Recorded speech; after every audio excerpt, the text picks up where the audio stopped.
নমস্কার। মনটা আজ ভীষণই ভারাক্রান্ত, তাই আপনাদের শুভ সকাল বলে ভিডিওটা শুরু করতে পারলাম না। প্রথমেই দেখলেন আমরা হসপিটালে উদ্দেশ্যে রওনা দিয়েছি পাখিকে নিয়ে। আপনারা তো পাখিকে অনেক দিন ধরেই দেখেন, চেনেন। ওর যে এত বড় ক্ষতি হয়ে গেল সেই কথাটা আমরা আপনাদের জানাইনি, আজ জানাতে বাধ্য হলাম। কেন জানেন? আমাদের সাথে সাথে আপনারাও তো ওদেরকে ভালোবাসেন, তাই মনে হলো আপনাদের জানাটা খুবই গুরুত্বপূর্ণ। আমরা পশু হসপিটালে এই মুহূর্তে পৌঁছে গেছি। এখানে অনেক ছাগলই আছে, তবে পাখির কি হয়েছে জানেন? পাখির পা ভেঙে গেছে। এটা আমাদের ফল্টের জন্য হয়নি। আমরা আমাদের পুরোপুরি সাধ্যমতো ওদেরকে দেখভাল করি, কিন্তু এই পা ভাঙার পেছনে কারণটা ও নিজেই।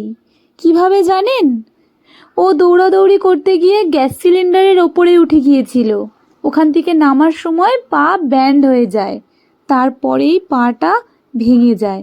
অনেক বড় অঘটন ঘটে গেছে, দেখতে পাচ্ছেন। আমি কষ্ট বুকে চেপে রাখতে পারছি না, ভীষণই খারাপ লাগছে। তো যাই হোক, ডাক্তারবাবু ভিডিও করতে মানা করলেন, জানি না কেন। তবুও বাইরে এসে আপনাদের দেখাচ্ছি। দেখতে পাচ্ছেন কিভাবে পাটা প্লাস্টার করেছে।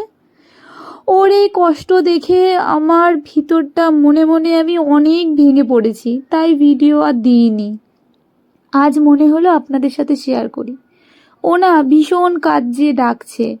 আমরা তো ওদের মনের ভাষা বুঝতে পারি। কি করব বলুন?